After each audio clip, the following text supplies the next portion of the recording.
This video isn't about views, it's about family.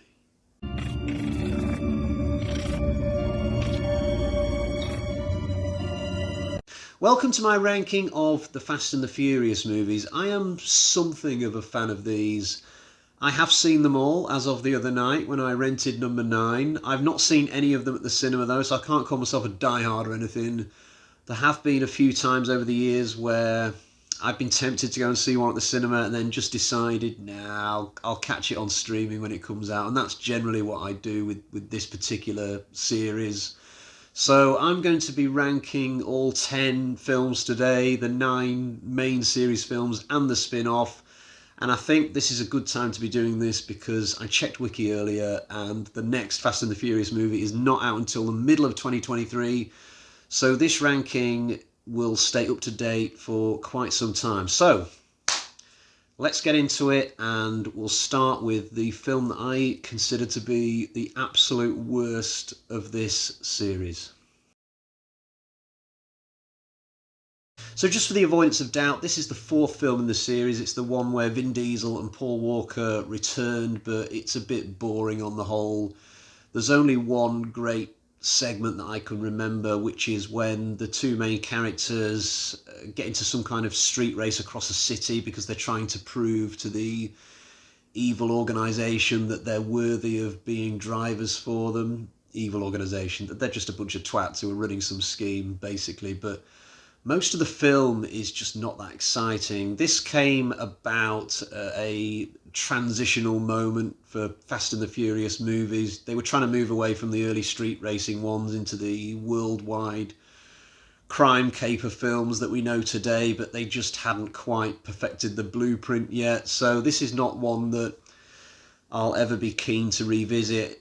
I've seen it twice, and the second time I actually fell asleep with about half an hour left. Gal Gadot's in it, and she looks extremely young, it has to be said. So this is the spin-off, and I was really looking forward to this one because I liked the work that Jason Statham and The Rock had put in the mainstream Fast and the Furious movies, but this film just too silly. I was hoping for something a bit like, I don't know, Lethal Weapon or Tango and Cash, a sort of buddy team-up movie with lots of banter but still grounded in reality. But no, this film is just really silly. The minute that Dwayne Johnson comes out of that skyscraper and he's just kind of floating down in a really stupid way that just couldn't happen in real life, that just took me out of the movie. And it did recover a little bit after that for me, but I only got to the end just on the chemistry between the two main stars. The actual action and stuff, it's just a little bit too comic book for me. I just wanted it to be a little bit more serious, a bit more realistic. So yeah, I was disappointed with this film, and I feel like I've sort of thrown it a bone a little bit just by not putting it bottom. And apparently they're going to make a Hobbs and Shaw 2. Joy. So in this one, we've got Paul Walker teaming up with Ludacris Bridges, I think the actor's name is. It's the same character anyway, who ends up being the comic relief in all the later Fast and the Furious movies, but he's played reasonably serious here. These two have a really good chemistry, actually, and the film feels more grounded than, say, Hobbs and Shaw. I like the Miami setting. It's a nice contrast to LA, and the fact that we've moved to the other side of America sort of gives the film a good excuse for not having Vin Diesel around. There are some good car chases at points. I particularly like the moment where they trick the police by driving into some garages and then like 50 of their mates come out and cause all this confusion. That was really clever. On the downside, the villains are absolute garbage. The film overall doesn't have that wow factor that a lot of the later entries do, and there's a feeling in this film that nobody can die. I think one of the villains gets his car crushed halfway through the film, but apart from that, all the villains just get arrested.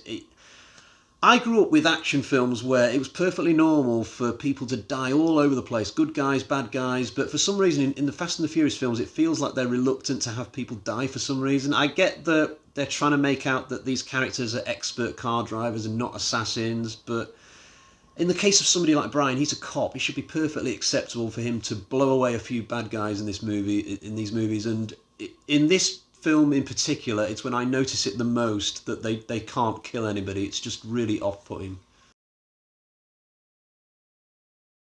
So this for me is my least favourite of what I would call the later era films. I'm not counting Hobbs and Shaw when I say that, that's entirely a different thing. It's not entirely that easy for me to put my finger on why I feel this way about number six. There's a ridiculous moment in the final act when Dom or Letty leaps from one car to another in the middle of a really fast chase, and that was sadly a sign of worse things to come further down the line. But I just remember thinking that is completely stupid. That just is so unrealistic. That could not happen. And then you've got the never-ending runway phenomenon at the end, and I never liked the whole amnesia storyline with Letty. So there are a few things why I don't like this film. It's still an entertaining 2 hours, 2.5 hours, whatever it is, but yeah, I just don't think this one was as inspired as some of the other films that came out around about that time. I think maybe they rushed into this one too quickly after five. Who knows? So this is where I place the original film. Some people say it's similar to Point Break. I wouldn't know. I've never seen Point Break, but it felt like an original film to me when I first saw it, which wasn't when it first came out. I don't think I watched the first Fast and the Furious until after Fast 5 had already come out.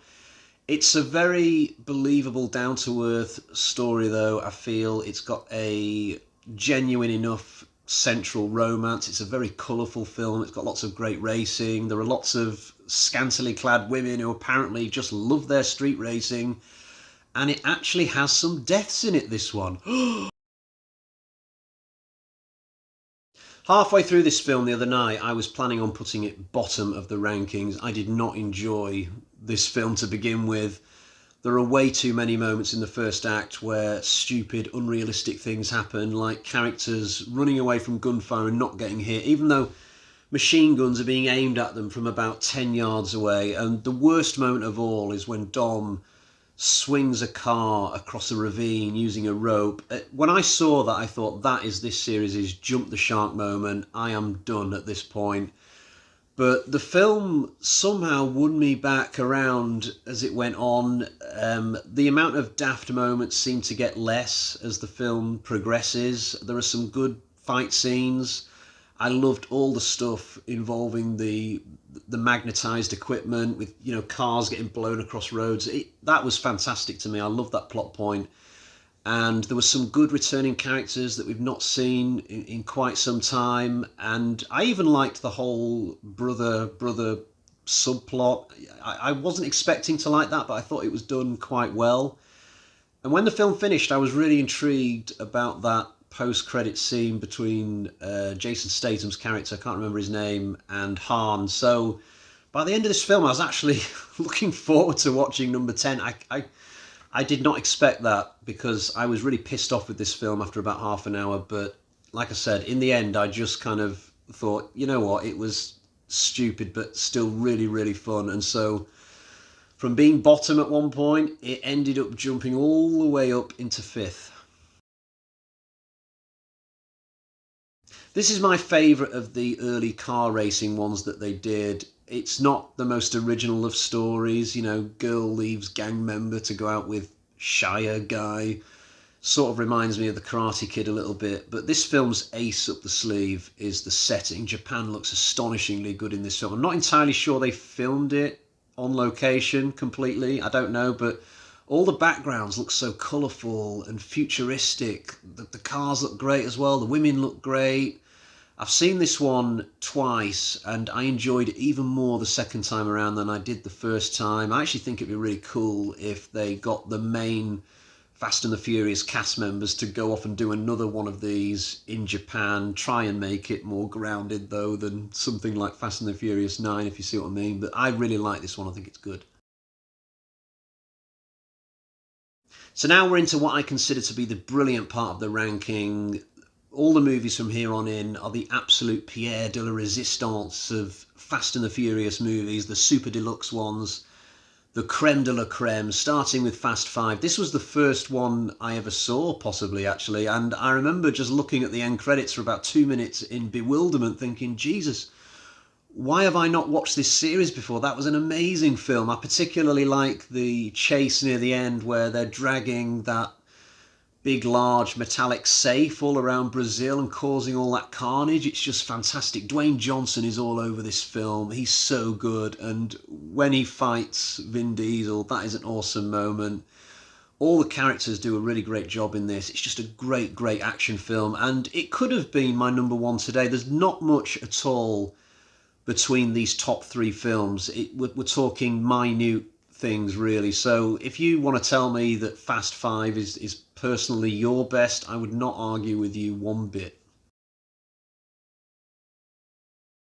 This one works really well for me as well. Jason Statham is awesome in this one, and Dwayne Johnson, which just reminds me again of how disappointing Hobbs and Shaw was. In this one, I particularly like the scene in New York where they're having that chase and all these cars start coming down. Cypher, played by Charlize Theron, is a great villain, and I love all the Russia stuff as well. We're heading towards unrealistic a little bit when Dom does that jump over the submarine, but it's not too much. It just about stays within the acceptable limits, and the whole movie really for me is absolutely fantastic. I really, really like this one. So here it is then. My personal favourite is number 7. This is the one which is the most consistently brilliant, I think, from first minute to last. First act, second act, third act. You get that incredibly moving ending where we realise we're seeing Paul Walker's Brian for the last time. Again, the Statham, absolutely brilliant. He's awesome in every single film that he's in. And there are so many great set pieces in this. I love the mountaintop chase with all the dangerous slopes. The sequence in Dubai is pretty amazing as well. And the finale with the car park and the collapsing ceilings, just really exciting. So for me personally, number 7 is the best, although it's very, very close between 5, 7 and 8. That is the absolutely outstanding trio of films in this series for me. But there's stuff to enjoy in the other ones as well. I do like 9, 3, and then right at the bottom you've got some dodgier ones. You know, the fourth movie, the comeback movie for Vin Diesel and Paul Walker, and Hobbs and Shaw, in my opinion, is not that good. And I guess you could say Fast and the Furious, the second one, number 2, a little bit mediocre as well. But there's my ranking. Those are my thoughts. You can let me know yours if you'd like, and I'll take a look at them. So I guess I'll be back with another ranking very soon. Until next time, cheerio.